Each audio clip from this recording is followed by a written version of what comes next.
मैं तो आपको पहचानती नहीं हूँ। अरे अभी हमारे आपके सामने कोई आकर के खड़ा हो जाए, अभी डीएम साहब आकर के खड़े हो जाए, हमने आपने देखा नहीं है तो भले जिला के अधिकारी हैं, लेकिन जब हमने आपने देखा नहीं उनको तो क्या पहचान सकते थे लोग? बताओ आप, कोई नहीं पहचान पाएगा। तो भगवान को जब देखा नहीं तो भगवान को कौन पहचानेगा? तो सहजों ने कहा हमने आपको देखा नहीं तो हम आपको जानती नहीं आप कौन हो। तो उन्होंने कहा हम भगवान हैं, हम भगवान हैं। तो सहजों ने कहा होंगे आप भगवान? मेरा भगवान मेरा सर्वस्व मेरा सतगुरु है और सतगुरु के सिवा और कोई मेरे लिए है ही नहीं। मेरा जो है सब कुछ मेरा गुरु है। तो भगवान ने कहा चलो ठीक है, लेकिन ये बताओ जब मैं किसी के दरवाजे पे जाता हूँ तो वैसे लौट कर नहीं आता, कुछ न कुछ देता हूँ। तो तेरी भक्ति से मैं खुश हूँ, जो तुझे मांगना हो मांग लो।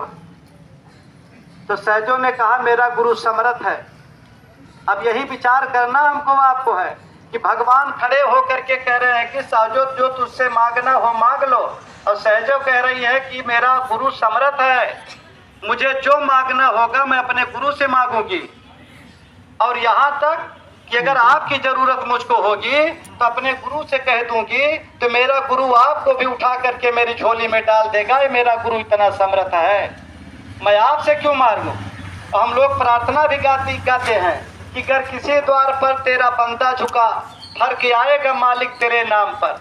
अगर ये सर हमारा कहीं जा करके दूसरे स्थान पर झुक जाए तो इतने बड़े समर्थ सदगुरु को पा करके ये कमियां हम लोगों की याद है, ये डर नहीं निकल रहा है। हम लोग सोचते हैं कि चलो गुरु महाराज से अगर 10 रुपया मिल रहा है तो 5 रुपया और कहीं से मिल जाए, 2 रुपया और कहीं से मिल जाए तो हमारी पूंजी बढ़ जाएगी। ऐसी पूंजी बढ़ाने के चक्कर में न लगा जाए। जो कुछ बढ़ाना है बस एक से पतिव्रता धर्म अपना निभाना है। जो कुछ मांगना है अपने सतगुरु से मांगो, सतगुरु से। अरे हमारा सतगुरु तो ऐसा है प्रेमियों, ऐसा अपना सतगुरु है कि सेवा से गुरु महाराज ने कहा कि प्रेमियों संगत की सेवा करोगे तो भजन में अगर कुछ कच्चे रहोगे तो भी पार कर दिए जाओगे। संगत की सेवा करोगे। देखो सेवा सबसे बड़ी चीज है। हम लोग सुमिरन ध्यान भजन करते हैं और गुरु महाराज ने कहा था कि जिसका नाम लेना रूप याद करना। अब हमको क्या याद हो रहा है वो सबको पता है। कान बंद करोगे तो सुनाई पड़ेगा, क्या सुनाई पड़ रहा सबको याद है। आंख बंद करोगे तो दिखाई पड़ेगा, क्या दिखाई दे रहा सब जानते हो। लेकिन अगर हम सेवा करेंगे तो सेवा जितना भी हम करेंगे वो तो सब दर्ज हो रहा है, सब दर्ज हो रहा है।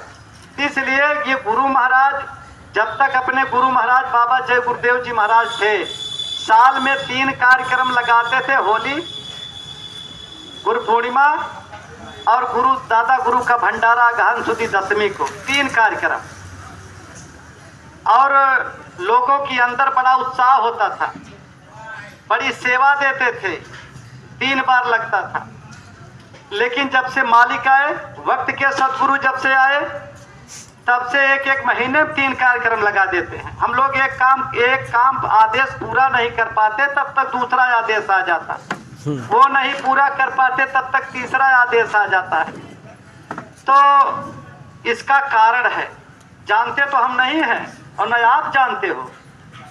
अपने मर्जी से थोड़ा हम लोग अनुमान लगा करके बताया जाता है कि गुरु जो भी करवा रहे हैं वो हमारे हित के लिए करवा रहे हैं। जो आदेश निर्देश हमको जितना दौड़ा रहे हैं उसमें हमारी भलाई है, इसीलिए दौड़ा रहे हैं।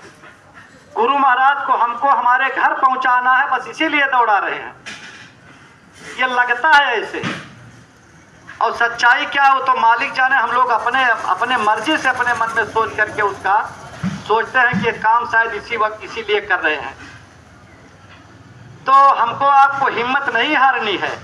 गुरु महाराज जितना दौड़ावे उतना दौड़ो, और गुरु से हमेशा ये प्रार्थना ये विनती हमको आपको करना है, मालिक अब की बार पार कर देना, अब की बार पार कर देना। क्योंकि इस काल माया के देश में अब फिर ना आना पड़े, नहीं तो 4 जन्म लेना पड़े पार करने में। अच्छा मान लो कि 1 ही जन्म और लेना पड़ जाए, 1 ही जन्म लेना पड़ जाए तो मरना तो है ही है। और मरने के बाद फिर 9 महीना तो लटकना पड़ेगा उल्टा। कितना दर्द होगा, कितना सहनीय बात हो, तकलीफ होगी। तो हमको प्रार्थना बराबर ये मालिक से करनी है कि बार पार करना सरकार। तो पार करने के लिए सारा सिस्टम मालिक ने रचा है, सारा सिस्टम।